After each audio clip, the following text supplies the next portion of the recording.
Alright. Welcome back to the Seven Deadly Sins. Anime review, episode number 65. We're reviewing episodes 15 and 16 of the series, The Entangled Forest Arc, which covered chapters 42 to 50.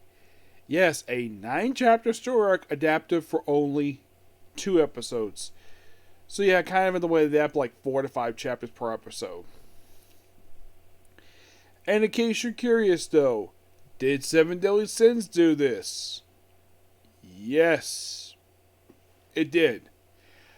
They like doing this for some reason. I'm not sure why, but hey, there's plenty of material they can cover for a whole episode for these chapters. So, basically, Percival's group is on the run from the Dark Talismans.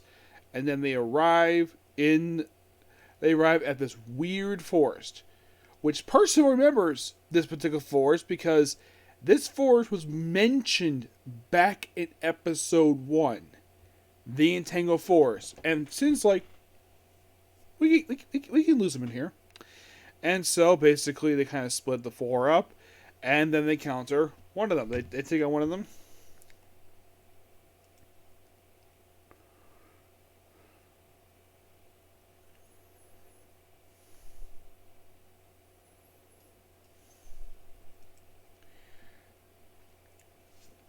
So they take on Elgin, which this is the only one of the 4 we actually see what his face looks like. The other ones we don't. Not sure why. Not even Borgie. He's like, yeah, I know exactly who you are. Yeah, you're part of the Dark Talismans. And thanks to a coordinated effort between the 4 of them, and of course, like, I'm here to get person. The person's like, yeah, I'm over here. I'm over here. Oh yeah, they also later on ride a horse, which according to Sin, it's a creature from Purgatory. This giant horse in Purgatory. Because apparently Arthur likes bringing creatures out of Purgatory for some reason. Despite the fact that he wants to create a world without these creatures around. Like a human-only society. Like, no dwarves. Actually, no giants, no fairies, no goddesses, no demons. I want all those gone. Just humans. That's how they do in this series. So, during the course of the battle, you use a sticky substance, and Percival will be actually slashed his helmet open. We can actually see the guy's face. And he's the only one of the 4 we do. I kind of wish we saw the woman's face, because she had a great looking body. And I'm like, wait, you don't show the face? Why? It didn't make any sense to me at all. And of course, basically, oh yeah, the weakness of this woman is her staff. Take away her staff, she's done. And also, if On taking on her, and Donnie taking on the Brute, Darich, the Invincible. Yep. And then, of course, the leader shows up, and like, okay, let's let me ahead, and they encase Sin. And of course, you also recovered all their injuries. Oh, by the way, you actually suffered Diana's ability. It's actually not levitation, it's telekinesis. Yep, that's his magical power, telekinesis. He can bop people around. He first uses it on, of course, Dortch caused some injuries. Borgie, she got stabbed by An because she easily figured out her illusion magic. And then when they cornered Sin in the same type of magic Merlin uses in the perfect cube, which, yes, Merlin did use this in the original series to protect important people. One of them happened to be Elizabeth. All she was to find from the battlefield. And mostly put Merlin was there to be be her personal bodyguard, kind of in a way.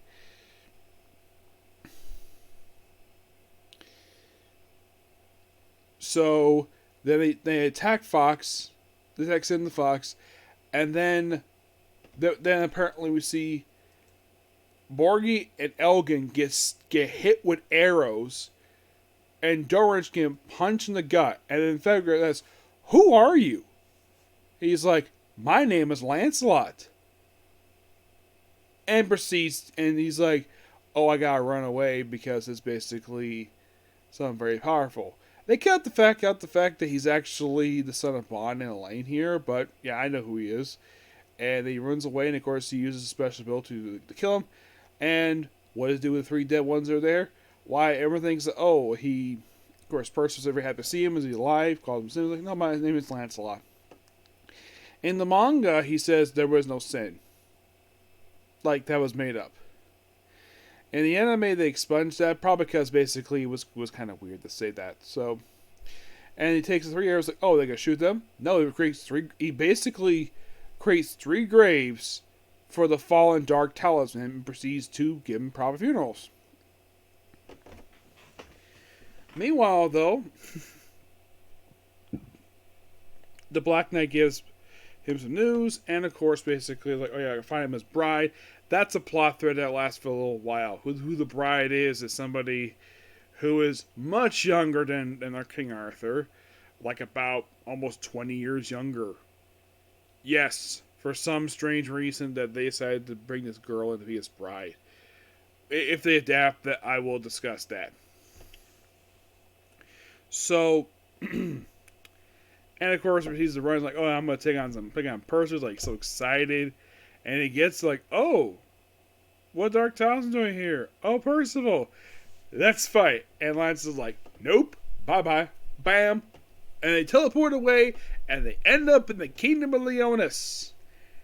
And like, oh yeah, the whole thing of like, he does explain the reason why he did this, why he had to stay as a fox the whole time, was to find a night apocalypse, which he did, and of course find proper companions, and just be an observer. Don't interfere unless really necessary. That's kind of briefly what Lancelot says, but yeah, absolute great 2 episodes. I mean, aside from the fact that I reveal that Sin is, well, Lancelot, there's not. The only thing else about this arc is that it's basically a loose follow-up to the opening episode. That's literally what this 2-part is, the impact of the story is. Each story arc has basically their own personal impacts. The first story arc introduces new characters. Like, some basically do that. In the previous story arc, basically, the 2 things without one is that, well, the biggest thing without one is that we find out that Percival knows to speak demon. And that's what we see so far. Each story arc basically is an important thing. And of course, also at the end of the second arc of this series, I think it was in the end of the previous arc of the series,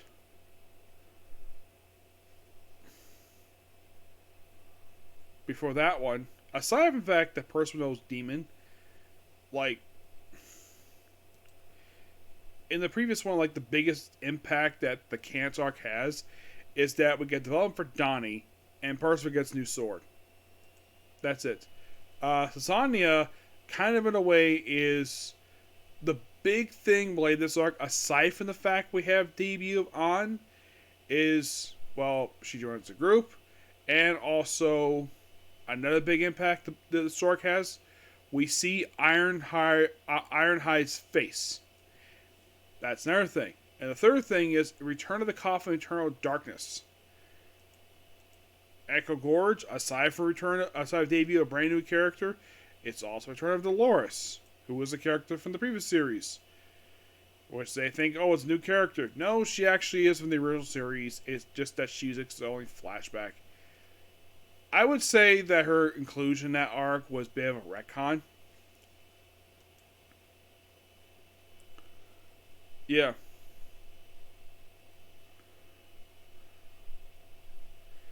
But so far in this series, I have thoroughly enjoyed it. Yep. And I can't wait to discuss the remaining 8 episodes of the series. But before I head back there, there's one thing I need to do. I need to watch Case Closed. That'll be next. The Comic Corner, the last one I have ready, is actually going to wait. I'm going to do that next. And then basically do my last Comic Corner. Yep. Yep, and by the next arc is the... Well, it relates to Leonis. Known as Chaos and Leonis. Now, this is interesting. They had a finale where the final battle of the season takes place in Leonis.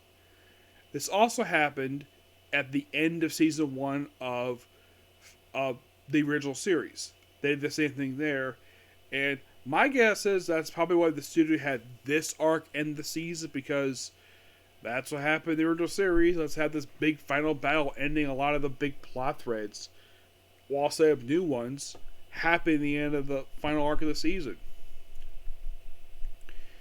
Unlike the original series, now this series so far has only released a total number of 164 chapters. Yep. But not much to say about this arc, two-parter. Just really fun. I enjoyed it. Okay, so that's pretty much it. Particular review. Please be sure to like, comment, subscribe, turn notifications, do this. Oh, one other thing I also got interesting with this arc is that we actually see Lancelot not in CGI, because the first time I saw this character was in CG. I'm glad he is traditional animation. He was okay in CG, but I like better in traditional animation. I had to save it for the end of the video, okay? The next video. Bye.